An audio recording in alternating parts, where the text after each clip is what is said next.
From the firing pin strike to the moment that bullet impacts its target, every function is critical in a self-defense scenario. But have you ever stopped to think about how bullets are made? In this video, we're going to answer just that. How are bullets made? Keep watching to find out. Step 1. The lead.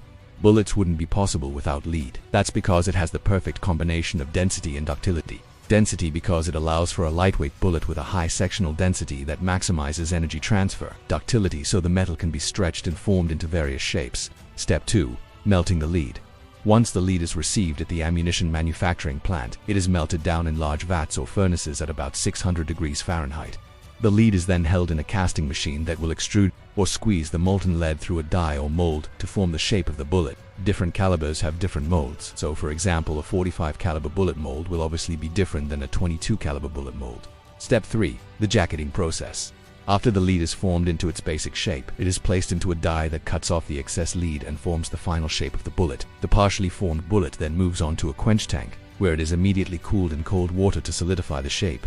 The next step is to add a jacket or a thin metal shell around the lead core. This step increases the bullet's structural integrity, allowing for higher velocities and more consistent expansion upon impact.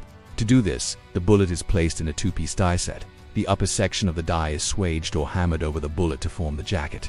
This forms what is called a cannelure or a groove that helps the bullet hold the jacket in place. The jacket also has a special lubricant inside it that allows the bullet to easily slide through the barrel S rifling.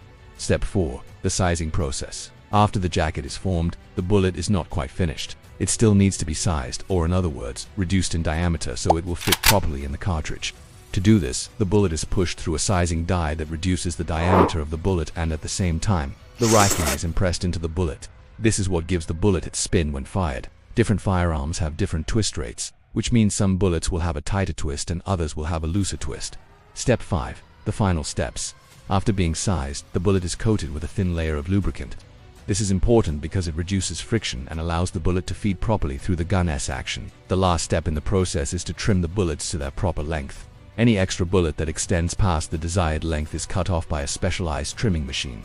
Step 6. Quality control. Each step of the process is overseen by quality control inspectors who are looking for any defects in the bullets. If any bullets fail inspection, they are immediately removed from the production line. Once the bullets pass inspection, they are dried and lubricated. Then they are packaged and shipped to customers all over the world. We hope you enjoyed this quick look at how bullets are made. If you have any questions, feel free to ask us in the comments below. We love talking about all things guns and ammo. And if you want to learn even more about how your favorite firearm works, be sure to check out our other videos. We've got everything from a deep dive into how semi-automatic handguns work to a look at the history and design of the AR-15. Thanks for watching. Stay safe and we'll see you in the next video. How ammunition is made. First, the lead is received at the ammunition manufacturing plant. It is melted down in large vats or furnaces at about 600 degrees Fahrenheit. The lead is then held in a casting machine that will extrude or squeeze the molten lead through a die or mold. Different calibers have different molds, so for example a 45 caliber bullet mold will obviously be different than a 22 caliber bullet mold. Once the lead has cooled, it is removed from the mold and placed into a die that cuts off the excess lead and forms the final shape of the bullet. The partially formed bullet then moves on to a quench tank, where it is immediately cooled in cold water to solidify the shape. Next, a jacket or a thin metal shell is added around the lead core. This step increases the bullet's structural integrity, allowing for higher velocities and more consistent expansion upon impact. To do this, the bullet is placed in a two-piece die set.